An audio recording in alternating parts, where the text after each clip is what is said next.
দর্শক আসসালামু আলাইকুম। ক্যামেরার সামনে দেখছেন ফুটফুটে সুন্দরী একটি আপু। আমরা আপুর ব্যাপারে জানবো, আপনাদেরকে জানাবো। আপু কেমন আছেন আপনি? জি আলহামদুলিল্লাহ ভালো আছে, আপনি ভালো আছেন? জি আলহামদুলিল্লাহ আমিও ভালো আছি। আপনাকে শাড়িতেই নারী, কিন্তু নারীর তো ফুটে উঠেছে শাড়িতে। জানেন আপনি শাড়িতে কত সুন্দর লাগছে আপনাকে?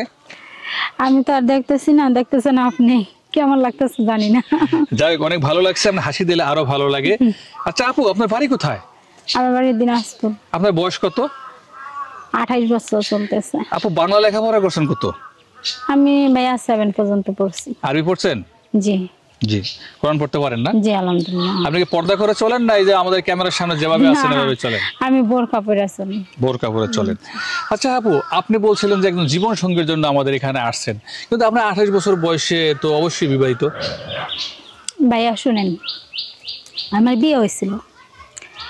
বিয়ে হয়েছিল এবং কি মানে পারিবারিক সমস্যার কারণে কিছু টাকা পয়সা নেওয়া দেওয়ার কারণে আর কি মানে খুব অত্যাচার করতো, মারধর করতো। বাট আমার হাজব্যান্ড অন্য মেয়েকেও পছন্দ করতো। তো ওই বিষয়ে এটা করতো না কি বিষয়ে করতো আমি বুঝতে পারতাম না। তো এই জন্য আর কি ফ্যামিলির বিষয়ে মানে ফ্যামিলি তো ভিতরে মানে ফ্যামিলির বিষয় নিয়ে সব কিছু মিলাইয়া আর কি পরে আর কি আমাদের ডিভোর্স হয়ে গেছে।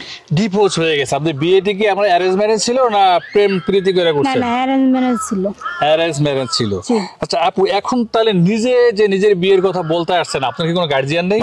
গার্জিয়ান বলতে ভাইয়া আমার এখন কেউ নাই। আমার আব্বু মারা গেছে, তো এখন আমার আম্মু আছে, আম্মু অসুস্থ।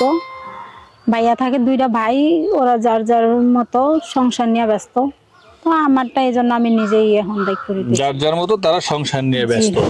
এখন বিয়ে করা অন্যায় না, কিন্তু আপনি যে বিয়ের কথা বলতে আসছেন, আপনি কি নিজের কথা তো নিজে বলবেন না অন্য কারোর সাথে কথা বলবেন? যোগাযোগ কিভাবে করবে আপনার সাথে? ভাইয়া শুনেন, যোগাযোগ যেমন আমি আপনাদের মাধ্যমে বলতেছি ঠিক সেভাবে ওরাও মানে যদি পছন্দ হয় বা যদি করতে চায় তাহলে আপনাদের মাধ্যমেই জানাইতে পারে, সমস্যা নেই। আমাদের মাধ্যমে জানাইতে পারে? আমাদের মাধ্যমে জানাইবে, আমরা কথা বলবো, তারপরে যদি ভালো হয় আপনার সাথে যোগাযোগ করিয়ে দেবে, এরকম কিছু? জি জি। আচ্ছা আচ্ছা, বুঝতে পারছি। আপু, কেমন মানুষ হইলে আপনি বিয়ে করবেন? কিভাবে স্বপ্ন দেখেন তাকে নিয়ে? স্বপ্ন তো দেখি অনেক কিছুই, যে একটা আমার ভালো মনের মানুষ হবে, আমাকে সে সম্মান করবে, বউ হিসাবে গুরুত্ব দিবে। বাট আমি যে ওর সংসারে একজন মানুষ, এরকম কিছু দায়িত্ববান কিছু মানুষ থাকে, দায়িত্ব দিবে, আমি সেটা চাই। আমার একটা সংসার হোক, আমি একটা সংসার নিয়ে মানে বাঁচতে চাই, সংসার একটা মন থেকে করতে চাই, একটা হাজব্যান্ড হবে মনের মতো। বাট যদি ফ্যামিলি থাকে তাও সমস্যা নেই, যদি ওর ফ্যামিলি থেকে আমার মাইনা নেয় তা অবশ্যই আমিও চেষ্টা করব সব কিছু ঠিকঠাক চলার মতো। দর্শক, চোখের সামনে যে নাম্বারটি দেখতে পাচ্ছেন, এই নাম্বারটি আমাদের নাম্বার। ইমেল এবং হোয়াটসঅ্যাপ খোলা থাকে, অযথা কল দিয়ে বিরক্ত করলে পাবেন না। ইমেল এবং হোয়াটসঅ্যাপে যোগাযোগ করার একমাত্র মাধ্যম।